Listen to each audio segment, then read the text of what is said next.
कुछ मोहतरम व्यूअर्स ने पार्लिमानी मुजरे के सिलसिले पर एतराज़ किया है कि जी भुट्टो साहब जो है वो फौत हो गए हैं। तो फिर तारीख तो है भी फौत होने वालों की। हम फिरौन का नाम न लें, अबू जाहल का नाम न लें, यजीद का नाम न लें, फिर वो भी सारे मर गए हैं। तो यानी ये मैंने पहले कहा था कि नौजवान नस्ल की आगाही के लिए ये ज़रूरी है, किताबों का शगफ नहीं रहा उसके लिए ये ज़रूरी है, और कोई इसका जो है वो मकसद नहीं है। और मैं आपको किताब का हवाला देता हूँ, यानी वो ये आप किताब खुद खरीद लें और ख़ुद सारी पढ़ लें। बिस्मिल्लाहिर्रहमानिर्रहीम। मेरा नाम महमूद नियादी है एंड अस्सलाम वालेकुम वरहमतुल्लाहि वबरकातुहू।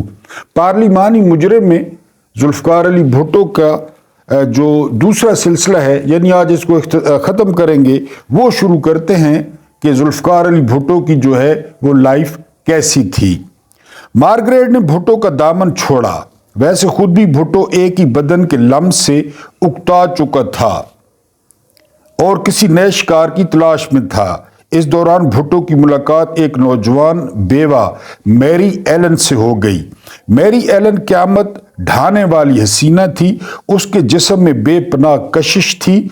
नस्वानी हुस्न से वो मालामाल थी। ऐसी हसीन के जायदों के भी ईमान डगमगा जाएं। दूसरी तरफ दिल फेंक भुट्टो था। चुनाचे जल्दी दोनों के इश्क की मुश्क कैलिफोर्निया की फ़ज़ाओं में फैल गई। मैरी एलन के बाद तो जुल्फ़ी की गर्ल फ्रेंड की एक लंबी फहरिस्त है। ताहम एलन, रिनाल्ड और लैला बख्तियार का जिक्र न करना ज़्यादती होगी। लैला बख्तियार, जो बाद में डॉक्टर बख्तियार के नाम से मशहूर हुई, कहती हैं कि जुल्फ़ी मुझसे शादी करना चाहते थे। इजहार मोहब्बत के तौर पर उन्होंने मुझे एक खूबसूरत साड़ी और घड़ी तोहफे में दी थी, लेकिन मैं उन्हें सिर्फ अपना दोस्त तस्वुर करती थी। भुट्टो गर्लफ्रेंड यूं बदलते जैसे कपड़े बदल रहे हों। बेगम नुसरत भुट्टो से जुल्फ़ी की शादी एक एडवेंचर लव अफेयर थी। दौरान तालीम एक मरतबा अमेरिका से वापस आया तो एक तकरीब में उसका टाकरा एक ईरानी खातून नुसरत इस्फ़हानी से हो गया। नुसरत इस्फ़हानी अपनी पहली मुलाकात का तज़किरा यूं करती है: मैं मुन्ना की शादी के मौके पर पहनने के लिए अपने जेवरात निकालने की गर्ज से जब बैंक पहुंची तो मेरी मुलाकात मुन्ना की माँ से हुई, जो एक नौजवान के हमरा थी। मुन्ना की माँ ने सलाम के बाद मुझसे दरियाफ्त किया, नुसरत तुम कैसी हो? फिर उस नौजवान की तरफ देखकर मेरा तारुफ कराते हुए कहने लगी, इससे मिलो, ये मुन्ना की सहेली नुसरत इस्फ़हानी, और मुझसे कहा ये मेरा बेटा जुल्फ़ी है, अमेरिका में ज़ेर तालीम है। बकौल बेगम नुसरत भुट्टो वो पहली मुलाकात में जुल्फ़ी की शख्सियत से ज़्यादा मुतासिर ना हुई थी। मुन्ना की शादी के दिन मारिया हबीबुल्ला ने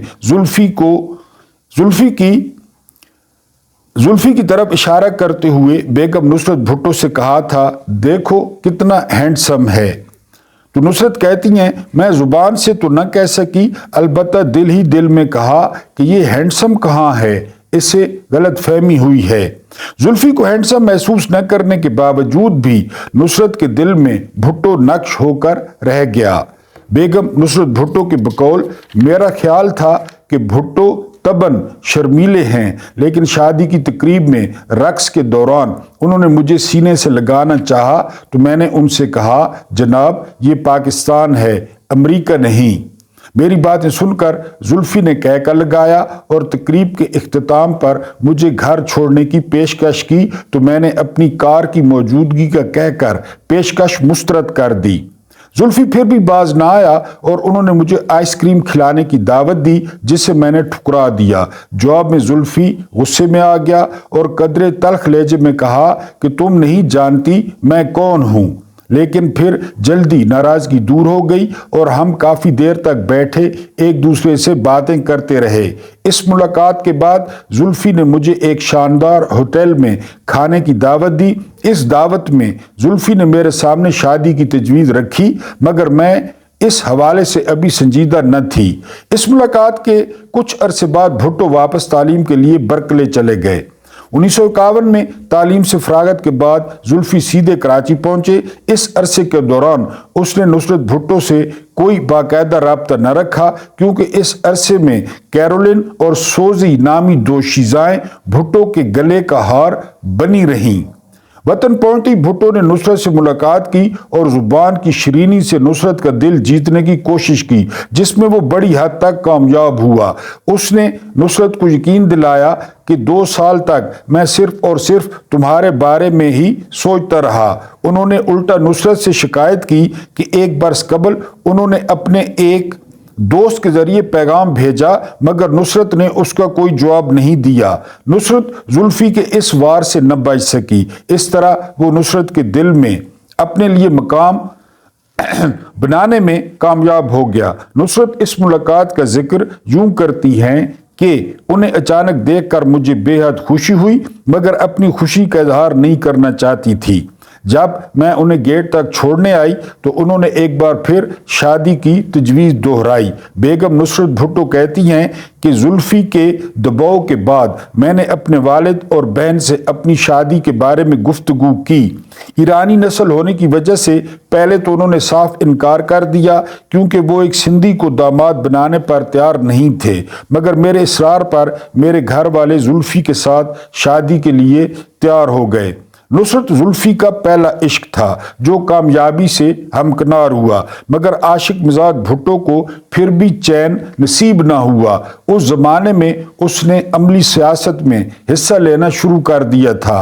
वो बरसरे इक्तदार जनरल सिकंदर मिर्जा को हर साल लाड़काना शिकार की दावत दिया करते थे, जिसमें वो सदर जनरल सिकंदर मिर्जा की तवादो शराब व कबाब से करते। एक मरतबा सिकंदर मिर्जा बड़ी फौज के commander in chief Ayub Khan को भी अपने हमरा लाड़काना लाए, जिसमें शिकार खिलाने के अलावा उसने जुल्फी को अयूब खान से मुतारिफ कराया। दोनों पर जुल्फी की मेहमान नवाजी अपना जादू चला चुकी थी। आला खाने और उम्दा किस्म किस्म की शराबें दोनों के दिलों में जगह पैदा करने में कामयाब हो गई। ये आगाज हो रहा है कायदे एशिया का। जुल्फी जब अयूब खान काबीना में वजीर बनकर इस्लामाबाद पहुंचे तो वहां की रंगीन शबीना महफिलों के शुरका ने भुट्टो को हाथों हाथ लिया।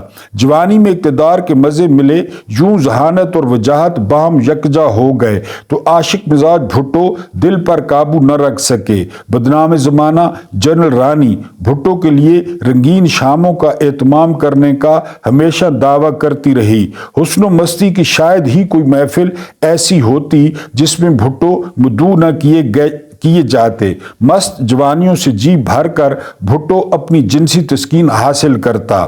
खूबसूरत हसीना खा किसी आला अफसर की बीवी होती या फिल्मी जादूगरनी, जुल्फी दोनों को अपने जाल में फांसने में कामयाब हो जाता। एक आला अफसर की मुतल्लका हुस्ना शेख को भुट्टो ने अपने जिनसी जाल में फांसा। दोनों के खुफिया कारनामे इतने मशहूर हुए कि भुट्टो जैसे निराले भंवरे को हुस्ना शेख से शादी करना पड़ी। जुल्फी ने तालीमी, सियासी और जिनसी मशगूलियात को साथ साथ जारी रखा। तालीम के साथ साथ भुट्टो ने बर्कले कैंपस की सियासत में भी हिस्सा लिया और बकौल पीलू मूदी जुल्फी इलेक्शन लड़ के पहले एशियाई उम्मीदवार के तौर पर कामयाब हुए। बर्कले में कैरोलिन नामी खूबसूरत दोशीज़ा और क़यामत खेज परी जमाल हसीना सोजी जुल्फी की दोस्त थीं। बेगम नुसरत भुट्टो की शादी के बाद भी जुल्फी के आशिकाना खेल में कमी ना आई। वो नोखेज और दिल मोह लेने वाली जवानियों से खेलता रहा। 1961 में भुट्टो को किसी काम के सिलसिले में ढाका जाना पड़ा। वहां उसकी मुलाकात एक वकील अब्दुल अहद की बीवी से हो गई।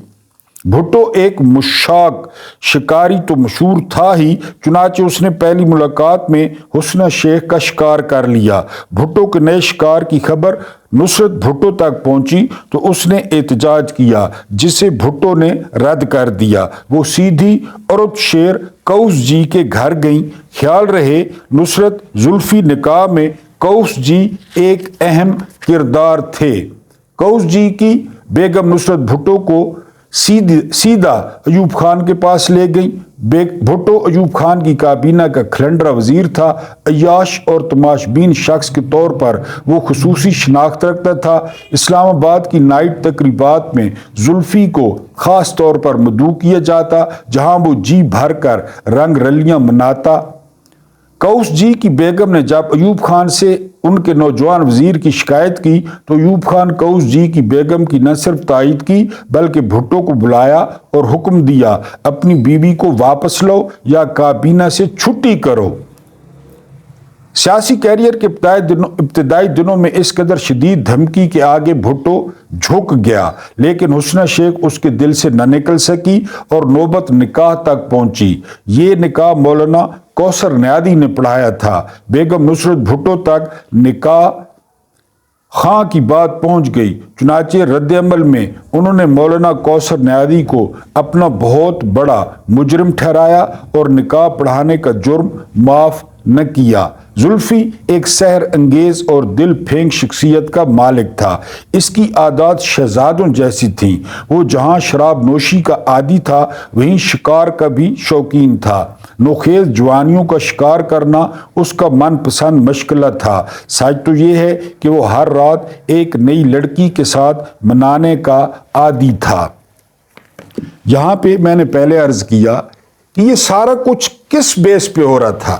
یہ سارا کچھ اس غریب عوام کے، اس نئی حکومت کے ٹیکس پہ یہ سارا کچھ ہو رہا تھا۔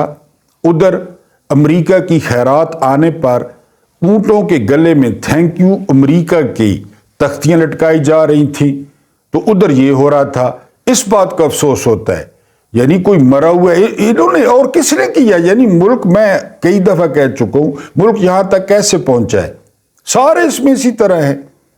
یعنی پہلے میں نے آپ کو نواز شریف کے قصے سنائے، شہباز شریف کے سنائے، اسی کتاب سے میں نے آپ کو بتایا ڈاکٹر اختر نواز خان کی کتاب ہے پارلیمانی مجرے، آپ اس کو حاصل کریں کسی لائبریری سے یا کہیں سے اور سارا خود ملاحظہ کر لیں۔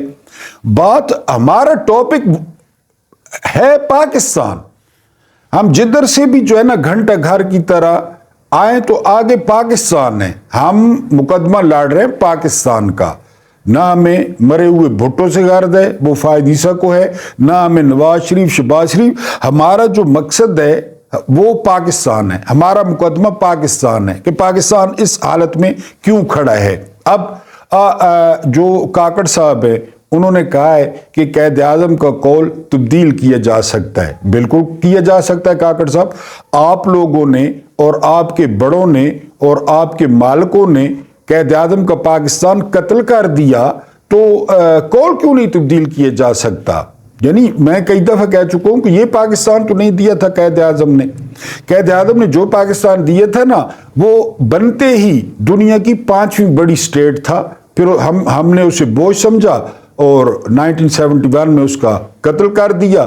تو کاکڑ صاحب آپ لوگ تو جو ہے وہ قائد اعظم کے پاکستان کو توڑ سکتے ہیں، قول بدلنے میں کیا حرج ہے؟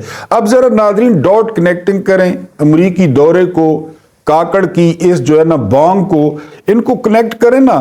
وہ یہ کیوں کہہ رہے ہیں؟ کیونکہ قائد اعظم نے سخت مخالفت کی تھی اسرائیل کی، انہوں نے اسرائیل کو بالکل تسلیم نہیں کیا تھا، اور ان کا موقف تھا کہ دو جو ریاستیں ہیں، فلسطین کی علیحدہ اور اسرائیل کی علیحدہ، وہ اس کا ایک پروکار حل ہے۔ اور اس فلسفے کو اگر کوئی آگے لے کر چلا تو عمران خان تھے۔ عمران خان بھی یہی کہتے تھے کہ اگر میں نے اسرائیل کو تسلیم کر لیا تو میں پہلے اللہ کو اور پھر قائد اعظم کو کیا منہ دکھاؤں گا۔ وہ بھی 2 سٹیٹس کی بات کرتے تھے کہ فلسطینیوں کو اپنی علیحدہ ریاست دی جائے، اس کے بعد دیکھیں گے۔ تو اب اس سناریو میں یا اس کانٹیکسٹ میں کاکڑ کہہ رہا ہے نہ کوئی اتھارٹی، نہ کوئی ایلیجبلٹی، نہ کوئی کریڈیبلٹی، اور وہ قائد اعظم کے قول کو تبدیل، یعنی یہ ہے ایک گلو شال میلہ۔ اس کو لایا کون ہے؟ اس کو ووٹ کس نے دیے ہیں؟ اس کو جانتا کون ہے؟ لیکن وہ کہہ رہا ہے قائد اعظم کے قول میں تبدیلی ہو سکتی ہے۔ بالکل ہو سکتی ہے سر، آپ نے ملک توڑ دیا ہے، بالکل آپ کریں جو قول میں تبدیلی۔ آپ قائد اعظم کو چھوڑیں کہ قائد اعظم نے یہ ملک ہی نہیں بنایا تھا، ہم کیا کر سکتے ہیں؟ آپ کا اعلان کر دیں، آپ اور آپ کے مالک جن کے آپ کے گلے میں جن کا پٹا ہے اور آپ کی جو سنگلی جن کے ہاتھ میں ہے، اگر آپ لوگ اعلان کر دیں کہ قائد اعظم نے پاکستان بنایا ہی نہیں تھا تو ہم کیا کر سکتے ہیں بتائیں؟ کچھ بھی نہیں کر سکتے۔ تو آپ کال چینج کر دیں، آپ کی مرضی ہے، آپ شیر ہیں، آپ بچے دیں، آنڈے دیں، آپ کی مرضی ہے، کر دیں چینج۔ اور ناظرین نے ڈاٹ کنیکٹنگ کر لینی ہے کہ یہ اسرائیل والے کال کی بات ہو رہی ہے۔ اب ایک اور وہ جان اچکزئی ہے، پتہ نہیں کہاں سے یہ لگڑ آ گئے ہیں، وزیر اطلاعات ہے بلوچستان کا۔ اس نے کیا کہا ہے؟ ٹویٹ تو اس نے ڈیلیٹ کر دیا ہے، لیکن پہلے اپنا پھر امریکی دورے کو سامنے رکھیں، اور جان اچکزئی صاحب فرما رہے ہیں کہ افغانستان پر حملے کے لیے بلوچستان میں امریکہ کو ڈرون اٹیک کے لیے اڈے دیے جائیں۔ اب ڈاٹ کنیکٹنگ کریں، پھر دورہ ذہن میں لائیں، یعنی بڑی مشکل سے وہاں پہ جو معاملات کچھ بہتر ہوئے ہیں، اور یہاں ہر بات افغانستان کے متھے۔ میں یہ نہیں کہتا وہاں دہشت گرد نہیں ہے یا وہاں سے دہشت گرد نہیں آتے، لیکن ذبیح اللہ مجاہد نے بڑی خوبصورت بات کی ہے، جو ترجمان ہے میرا خیال ہے طالبان کے۔ انہوں نے کہا جی کہ افغانستان سے ہزاروں کلومیٹر دور ڈی آئی خان میں فوج پہ حملہ ہوتا ہے، 25 جوان شہید ہوتے ہیں، تو پاکستان کی اپنی انٹیلیجنس ایجنسیز کہاں تھی؟ پاکستان کے اپنے ادارے کیا کر رہے تھے؟ اگر افغانستان کی سرحد کے ساتھ کچھ ہوتا ہے تو بات سمجھ میں بھی آتی ہے۔ ہزاروں کلومیٹر دور یہ جو واقعہ ہوا لکی میں، تو پاکستان کے اپنے ادارے کیا کر رہے تھے؟ کیوں نہیں پکڑا گیا؟ کیوں نہیں ٹریس کیا گیا؟ تو وہ کیوں نہیں ٹریس کیا گیا وہ آپ بھی جانتے ہیں، میں بھی جانتا ہوں کہ وہ ادارے آج کل کن کاموں میں مصروف ہیں۔ ان کے کام اتنے زیادہ ہے کہ وہ اس طرف دھیان دے نہیں پاتے۔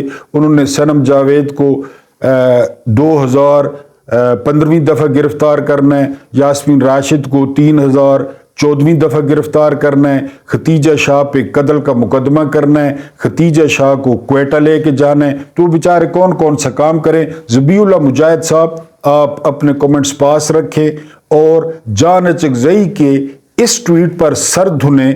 اب دیکھیں نا، بات تو وہی آ رہی ہے نا، ایبسلوٹلی ناٹ، وہیں پہ بات آ رہی ہے، جو کوئی مرضی ہے کوئی کہے، بات وہیں پہ آ رہی ہے، ایبسلوٹلی ناٹ، کہ جی آپ اڈے دیں گے، ایبسلوٹلی ناٹ۔ بلی تھیلے سے باہر نہیں آ رہی کہ یہ سارا تام جھام کیوں کیا گیا، وہ کت خانہ کیوں ملوث کیا گیا۔ ایک سے بڑھ کے ایک ٹاؤٹ، ایک سے بڑھ کے ایک چمچہ وہ اس کا یو ایس اے کا موجود ہے۔ جان اچکزئی کا ٹویٹ کہ جی اڈے دیں جی اڈے، آپ جو مرضی ہے کریں، دیں اڈے، آپ نے اڈے دینے ہیں، آپ کو کون پوچھے گا؟ نہیں دینے کون پوچھے گا؟ خیر نہیں دینے کا تو آپ کی بساط ہی نہیں ہے، اگر وہ لینے پہ تو وہ لیں گے۔ تو بہرحال جان اچکزئی نے کہا جی کہ افغانستان پہ حملوں کے لیے اڈے دیے جائیں۔ اس کے بعد ہے جی کہ سر اس کے بعد پروگرام جاری رہا یا نہیں؟ پروگرام کدھر جاری رہا، پروگرام تو بڑھ گیا ایز یوزول، حسب معمول، حسب توقع۔ شیر افضل خان مروت کو لاہور ہائی کورٹ کے باہر سے گفتگو کے بعد گرفتار کر لیا گیا ہے، اور بالکل سملیرٹی تھی جس طرح عمران خان کو اسلام آباد ہائی کورٹ کے باہر سے گرفتار کیا گیا، اسی بھونڈے انداز میں شیر افضل خان مروت کو بھی گرفتار کر لیا گیا ہے۔ بہرحال پنجاب کو سلام ہے، یہاں پہ بھگت سنگھ ہو، یہاں پہ دلہ بھٹی ہو، ان کا جو ہے نا انجام ہوتا ہے وہ پنجاب میں ہی ہوتا ہے۔ سوشل میڈیا پہ لوگ جو ہے وہ قومیت پہ پوسٹ کر رہے ہیں، یہ بہت غلط بات ہے۔ میں نے تو لائٹ وے میں بات کی ہے، پنجاب اینڈ بلوچستان اینڈ کے پی کے سندھ، ہم پاکستانی ہیں، وی لو پاکستان، اور ایک وفاق کی علامت ہے پی ٹی آئی اور عمران خان، اس کے نیچے جو ہے وہ سارے کام کرتے ہیں، ان کو مرشد مانتے ہیں۔ تو بالکل کوئی، میں نے تو لائٹ بات کی ہے، علاقائی اس پہ کوئی پوسٹ نہیں ہونی چاہیے پورے ملک میں۔ میں نے آپ کو ایک بات سمجھائی تھی 1-2 دن پہلے، میں اس کی پھر وضاحت کر دوں۔ پنجاب میں یہ ننگا ناچ کیوں ہو رہا ہے؟ آپ جانتے ہیں کیوں؟ کیونکہ بیٹل فیلڈ پنجاب ہے۔ قومی اسمبلی کی سب سے زیادہ سیٹیں پنجاب میں ہیں، صوبائی اسمبلی کی سب سے زیادہ سیٹیں پنجاب میں ہیں، اور یہیں پہ فیصلہ ہوگا، یعنی یہیں پہ۔ اور نون لیگ وہ بھی پنجاب میں ہے، نون لیگ کو اور کون جانتا ہے؟ کے پی کے میں، سندھ میں، بلوچستان میں کون جانتا ہے؟ کوئی بھی نہیں جانتا۔ تو یہ بیٹل فیلڈ ہے، لہٰذا وہ پنجاب میں سانس نہیں لینے دے رہے۔ یہ خاص ایک اس میں کوئی قومیت کی بات نہیں ہے۔ آپ पंजाब اور पंजाबी اور पठान आमने सामने ना आए, एक दूसरे पर पोस्ट न करें। ये बैटल फील्ड है ना, बात को समझने की कोशिश करें। पंजाब बैटल फील्ड है, बड़ी जंग यहीं पर लड़ी जाएगी, यहीं पे वो मैक्स प्रो पालतू को, लाडले को यहीं से सीटें दिलवानी है। और कहां से सीटें लेगा वो, यानी कहां से लेगा? अभी वो वर्कर्स कन्वेंशन नहीं रोक सके केपीके में, यानी वो लोगों ने शेर अफजल खान मरवत को गिरफ्तार नहीं होने दिया जहां पंजाब में, वो अभी उन्होंने वर्कर कन्वेंशन ही नहीं किया और गिरफ्तार कर लिया, क्योंकि वो पंजाब में सांस बंद करना चाहते हैं।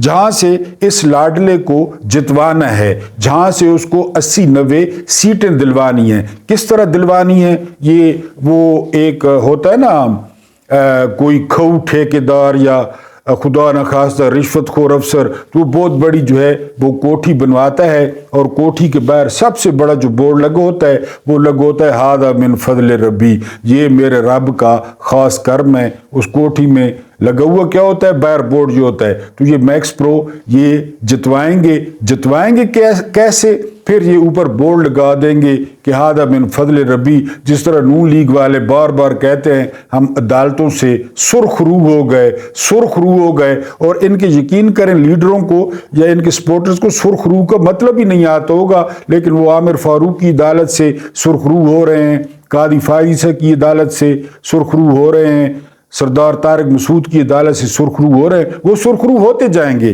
क्योंकि बैटल फील्ड, इस बात को समझने की कोशिश करें, बैटल फील्ड जब मैदान जंग वो पंजाब है। पंजाब में वो और शिकंजा कसेंगे और ज्यादा। लोग बाहर नहीं आते, लोग अपने हक के लिए आवाज नहीं उठाते, लोग एहतजाज नहीं करते, तो ठीक है, वो बिल्कुल शिकंजा कसते जाएंगे और आपको सांस नहीं लेने देंगे, क्योंकि बैटल फील्ड जो है वो पंजाब है। चलें, शेर अफजल खान मरवत की जो समझ आती है, मलकू उसने जो है ना वो कैदी नंबर 804 या 100 उसने गाना गाया और रियासत कांप उठी है। मलकू को भी सुना है, मुबैना तौर पे गिरफ्तार कर लिया गया है। वो जो गुलूकार है, फोक गुलूकार है, प्यारा सा प्यारे प्यारे गाने गाता है, उसको भी गिरफ्तार कर लिया गया है।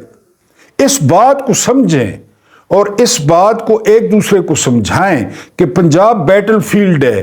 पंजाबियों को ज्यादा केयर करने की, पंजाबियों को ज्यादा जो है जो वोकल होने की जरूरत है।